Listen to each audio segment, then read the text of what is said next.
Welcome to today's episode. We are talking about expert diabetes reversal strategies, whole foods for whole people. And I'm really happy to introduce today's expert, who is Dr. Eduardo Corassa. Welcome. So glad to have you with us today. My pleasure to be here and an honor to be invited. And also, I hope I can contribute with your listeners, with your, subscribers to understand the truth about health that most people on the planet don't have a clue, in my humble opinion. Well, we're anxious to hear from you today. Just so you have a little background on Dr. Corassa, he's a clinical nutritionist who graduated from Vega de Almeida University. He has an emphasis in his work on raw and plant-based diet. He uses a health model called natural hygiene. He's the one who created the company known as Saúde Frugal and is the author of 10 books, one of which is all about diabetes, called the Anti-Diabetes Diet. There you go. It's in Portuguese. So if you're good with Portuguese, that's a great book for you. He also has 6 online courses and is a YouTuber with almost 500,000 subscribers. So he's been doing this for a while. He's also a raw food chef and an international speaker who's given a number of TEDx talks. So I'm just really glad to have you here with us today. And I would love to start by asking you, how did you get started in your interest in nutrition, lifestyle, and health? Well, to make a long story short, I was Don't make it too short. We want to hear about it. Yeah, for sure, for sure. I was a sick child, right? Mm. My parents were really poor. They came to the city, to a big city like Rio de Janeiro. They started making money, and they were always, working a lot of commitments. You just feed your child junk food, and like they didn't know that what they were doing, right? A lot of meat, a lot of barbecue. I was being sedentary, playing a lot of video games. So I didn't have a healthy childhood. And when I was 17 years of age, because I grew up playing video games, I was one of the best Counter-Strike players in the world. It's actually a computer game. It's Yeah. the most famous one, like in shooting. And then I ended up getting to travel the whole world, but I was making money when I was 17, right? And I was Mm. like, we were like pop stars giving autographs, we were Yeah. not making a lot of money back then because it was not that famous like it is nowadays. But still, for a 17-year-old, travel the whole world to compete, I didn't know I had to take care of my health. I was never Mm. taught that. Mm. So I ended up starting smoking, drinking a lot, potting and eating a lot of junk food. I gained like 30 kilos. I started to have diabetic symptoms. I was having back pain issues, nose issues, respiratory and allergic problems.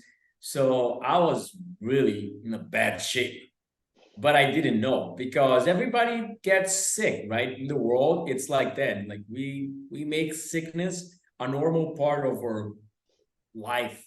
Everybody's sick. Everybody's into polypharmacy, like 4 or more Mm. medications. So it's quite common to not live a healthy life and have Mm. symptoms. Yeah. So people normalize having symptoms. And I was the same. And then I started like, I wanted to get better in the game, and I figured out like what I'm doing wrong. And I noticed that I started smoking, drinking, I gained a lot of weight, and that was like affecting my life, like my performance on the game. Because Mm. I wanted to keep my job. I was traveling the whole world for a child to play a professional computer game internationally. It was a dream. So Mhm. I started going to a lot of medical doctors to try to heal my back and my nose because I knew it was the main issue in my health that was affecting my game. I fought like that back then, right? And they were even sicker than me. They were fatter and they didn't look healthy at all. And they were all about pills and surgery, pills and surgery. And I was like, this doesn't sound like right? They don't seem that they know what they're talking about. Nowadays I know they were teaching sick care, and I was looking for healthcare, real healthcare, right? So I started digging into the internet and searching, and then I found raw food diet on Google. And I was like, people saying I healed my diabetes, I healed cancer, I healed heart disease, I healed from neurological diseases. It was like so many benefits. And I was like, I already tried allopathic medicine. I was actually trying naturopathic medicine, like acupuncture, osteopathy, homeopathy. I was trying everything, and nothing was really working. And I was like, okay, I didn't try to eat and live like an animal, because all animals on the planet lives on raw food. There's no animal cooking, and there's no animal going to sleep at midnight watching Netflix. So I was like, that sounds, pretty reasonable, pretty logical. Let me try. And the moment I saw about raw foods, I quit eating cooked food. Actually, I came back to live with my parents. I was 22 years of age, and I went down and said, like, don't cook for me. I'm not eating cooked food anymore. And that was pretty much it. Since then, it has been 17 years without a sore throat, without a runny nose, without a bad day, without anything that you can say it is a symptom of disease. I have been working like 24/7, 365 days, nonstop. I'm feeling better than I ever felt in my whole life at 40, than I felt at 10 years of age. I perform better in every sport. I perform better neurologically. I learn faster. I'm more calm. I'm more patient with people, more empathic. I only saw benefits. The only hard part in the beginning was the social part, right? Telling people like I don't eat cooked food, I'm different, etc. Because back then I didn't have the terminology to explain what I was doing, but I knew I was on the right track. But everybody goes against you, your family, your friends, everybody like you're crazy, you're going to die. And then after 6 months of eating a raw food diet, I decided to do my first water fast. So I fasted at home. I don't recommend that, but I didn't have money back then to go to, for example, a clinic in California that's called True North Health Center, because we don't have hygienic fasting clinics in Brazil, right? So I was like, I gotta do something. Fasting sounds pretty reasonable, pretty beneficial. And I did a 24-day water fast. And then I was completely sold. I knew that was going to be my life, to teach and help people to understand what we call natural hygiene, or what we call the science of health. Science of health is because we are not healers. We are not cure mongers. We are actually teachers. We teach our patients what they are doing wrong to cause disease, and what they are lacking of doing right to produce health. So teaching the patient his biological needs and how to provide them actually makes them get the responsibility in the hands of the patient. And also it changes the whole perspective, because for us hygienists, the surgery is fasting. The lifestyle is the closest that we can get to nature, because even, for example, if you take a look at phytoncides, it's a gas produced by plants. Actually, we have data on being anti-diabetogenic. So if you actually inhale the gases that plant secretes, it actually helps you to reduce your blood glucose. So nobody's talking about like forest therapy to actually help like diabetics or to help cancer patients, because we know these phytoncides also help to strengthen the immune system, to actually the natural killer cells that kill cancer cells. So like, and the gases and being natured by all senses, all the biochemical and physiological changes that being nature causes it's actually, there's a lot of scientific literature nowadays saying it changes hormones, gene expression and neurological system. So nobody's talking about lifestyle medicine the way it's supposed to be. For sure, we already have a lot of people understanding lifestyle medicine and making advancements, but still, they're too hold upon the old concepts. So they get a little bit of natural hygiene and a little bit of allopathic medicine, and they mix together, and they think they're practicing lifestyle medicine. But for me, it's half allopathy, half lifestyle medicine. That it's for sure way better than the usual, mumbo jumbo, like hocus pocus, kind of thinking of, disease just happens. You just have to, find your way through pills, potions, and, alchemy to find your way to health. So hygiene is completely different. We just believe that there's a big difference between thriving and surviving. So, for example, I always tell my patients, just to last sentence, right? I always tell my patients that I have like a lot of trees on my yard. I have like 350 fruit trees. So I try to plant mangoes, bananas, jackfruits, papayas, apples, figs. But then the mangoes, the papayas, the bananas, they grow really good. You don't even have to worry about them. They go through the harsh summer of 2 months without raining whatsoever. And I don't even have to throw water on them. But the figs and the apples, for example, they die in summer here. They don't live. And the figs, they don't grow, but they don't die as well. It's like I go to Portugal, I love figs. And everybody in Portugal seems to have like a fig tree on their yard.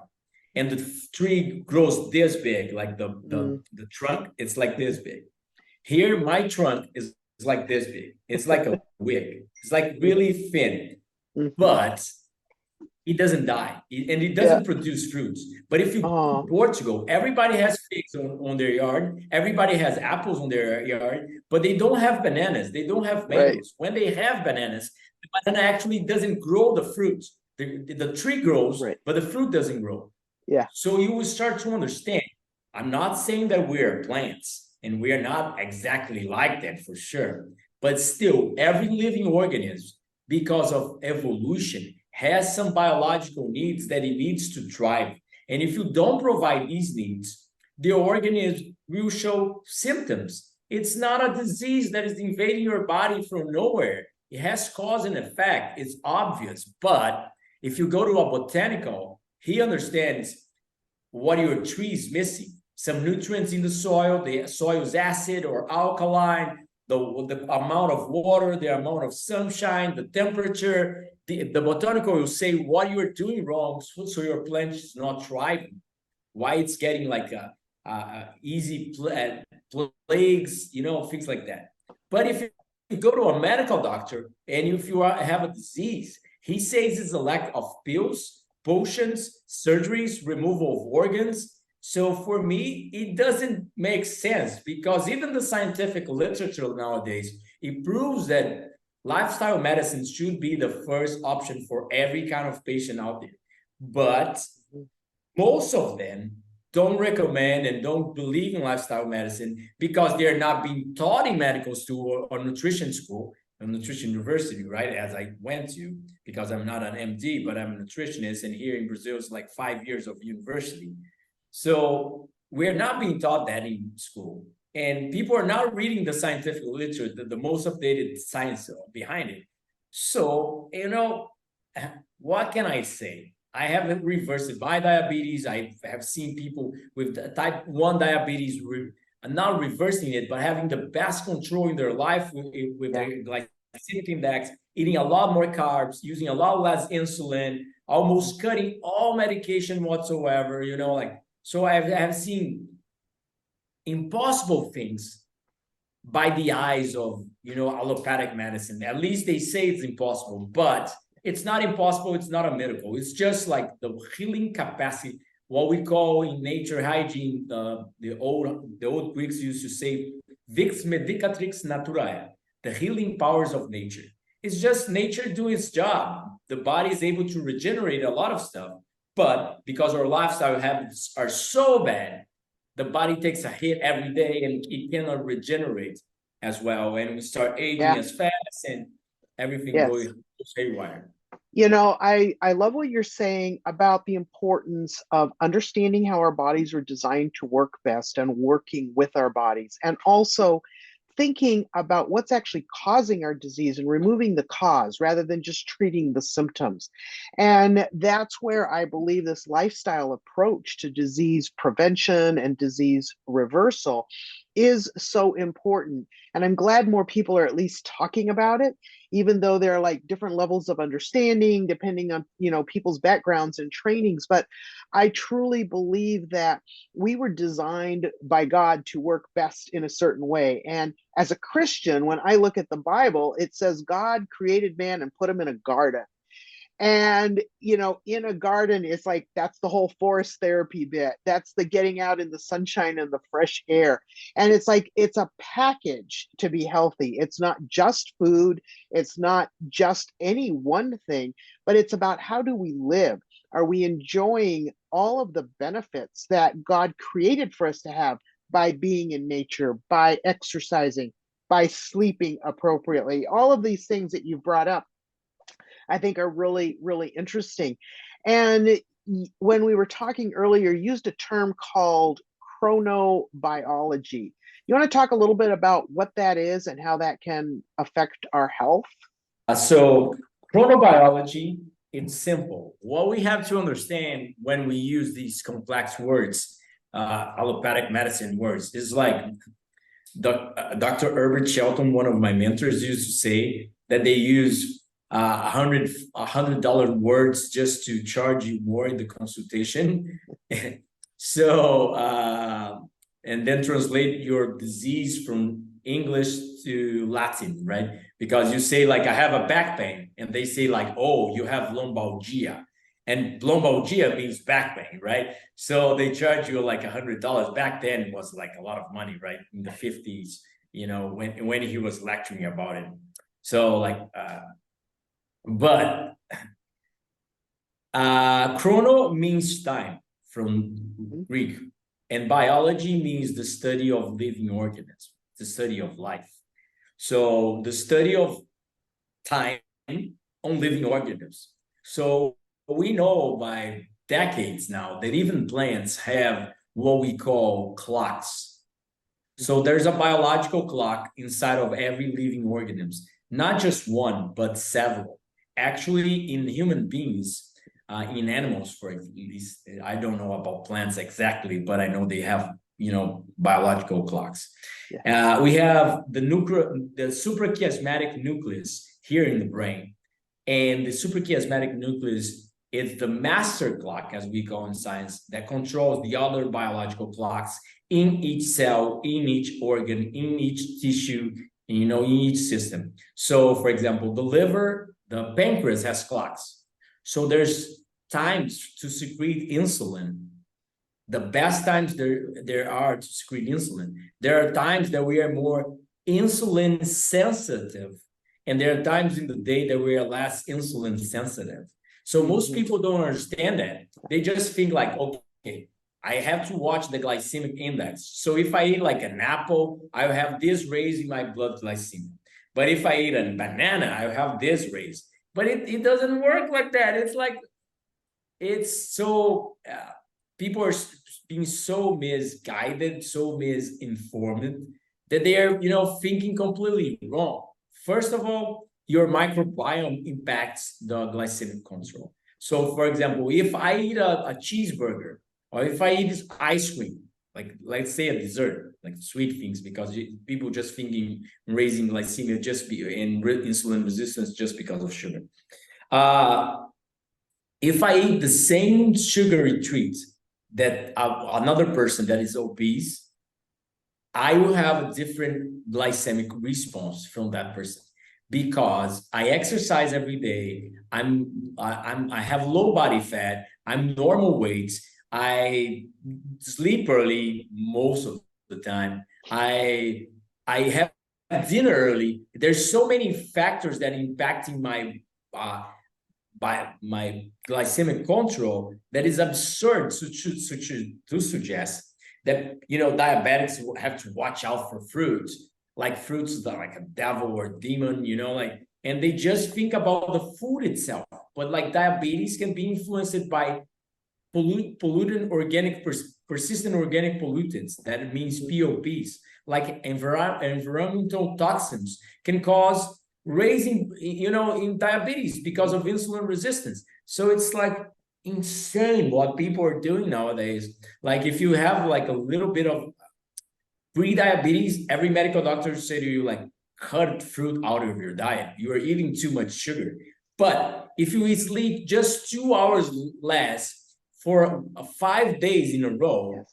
If you sleep 6 hours than 8 hours instead of 8 hours in 5 days in a row, you already can raise your glycemic points in your blood for 30 points, for 30 nanograms per milliliter. So I mean, like, you test pre-diabetic without being pre-diabetic just by sleeping less for a few days.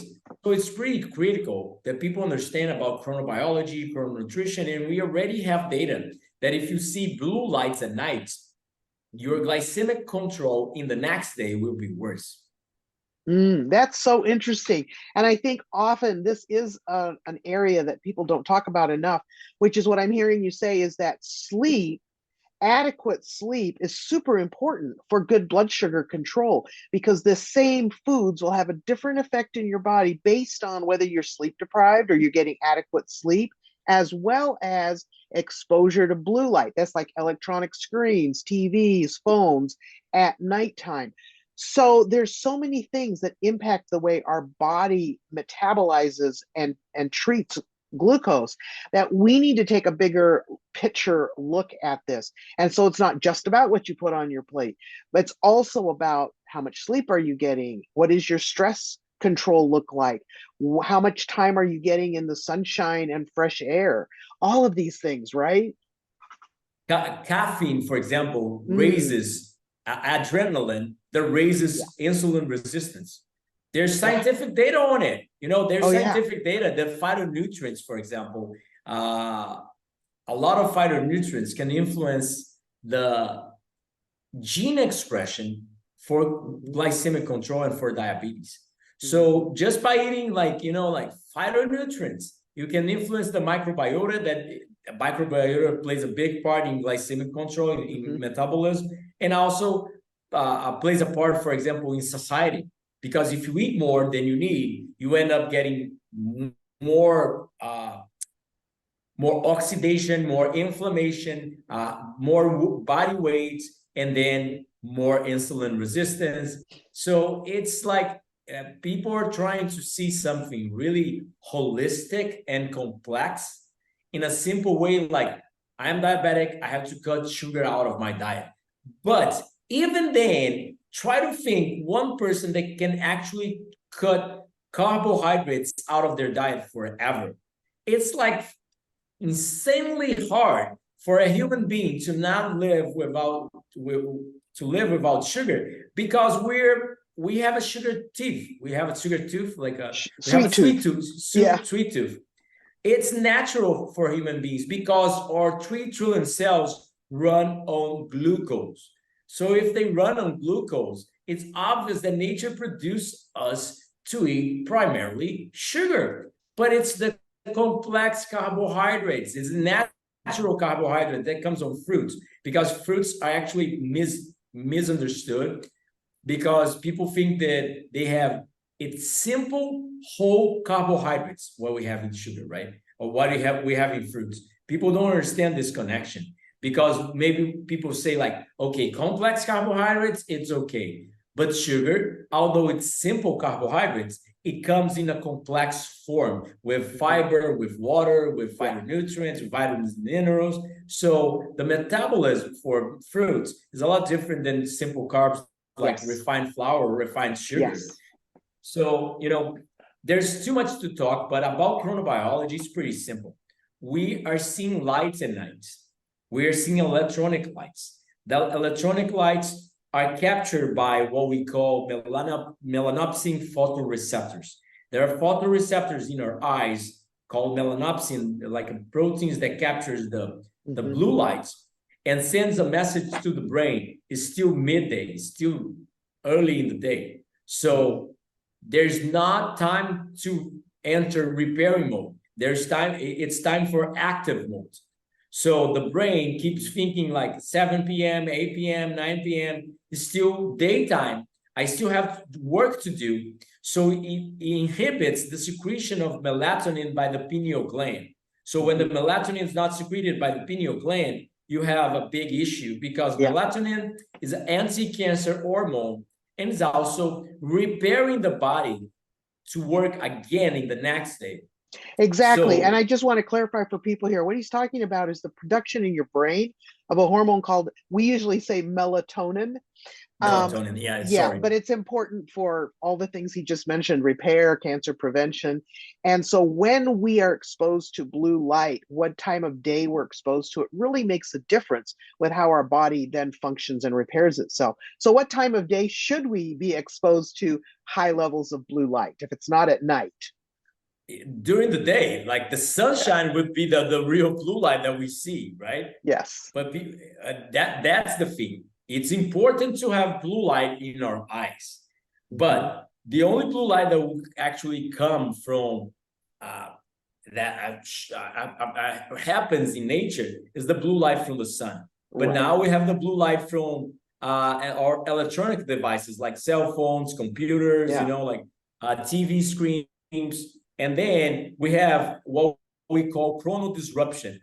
It's the desynchronization of our biological clock to the time of the day. So you end up getting tired in the morning, not feeling refreshed, and having worse glycemic control just because you're not chronosynchronized. So even, for example, a low glycemic index food, if eaten at night, will raise blood sugar higher than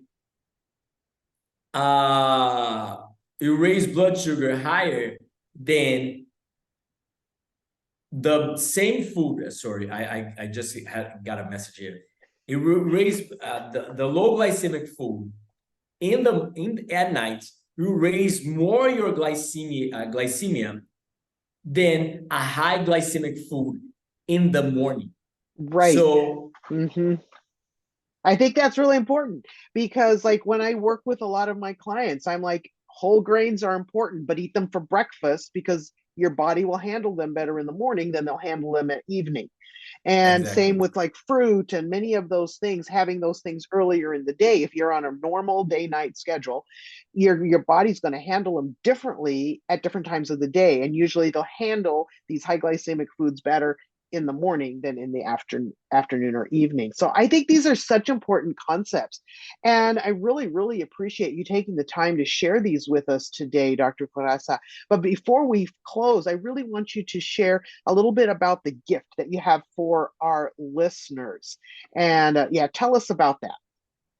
For sure. I have been fasting and talking about fasting and studying fasting for 17 years, right? And then I wrote a book that is actually in Portuguese called Hygienic Fasting, Nature Surgery. It's the main book in Portuguese about fasting, about water fasting, intermittent fasting, time restricted feeding, etc. in Brazil. And actually, I think it's the most updated book into hygiene literature in the world.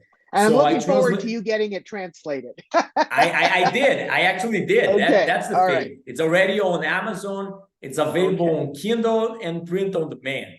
So what I do here for my readers in Brazil, so they can get to know the book before buying it, is I make it available the 31st pages. So I created the first 31st pages of the book in English, and I put it available for all your listeners, for everybody that is listening today, so they can actually read the scientific literature, at least 30 pages about what's most updated and how fasting can actually save our lives.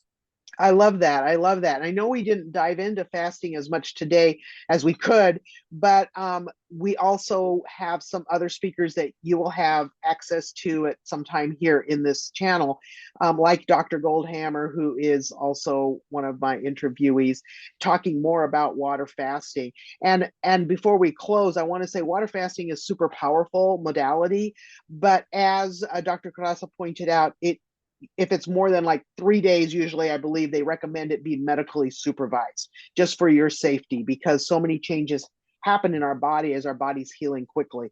So For me, water, for me, for me, actually, because I'm a health professional and I have yeah, like legal rights, I have actually to say that I don't recommend more than 16, 18 hours of water fasting by okay, your own.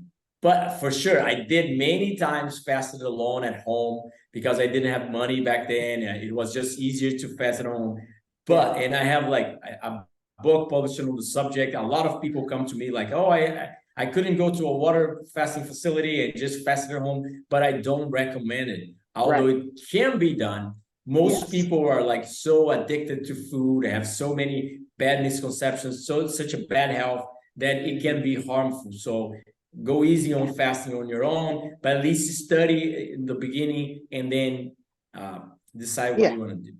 Yeah, and I really appreciate that because we want all of you to stay safe for sure. And I just want to say thank you so much for being with us here today. And as you're listening to this, remember, health is wealth and it comes by choice, not by chance. Thank you for sharing it with us today. We really, really appreciate it.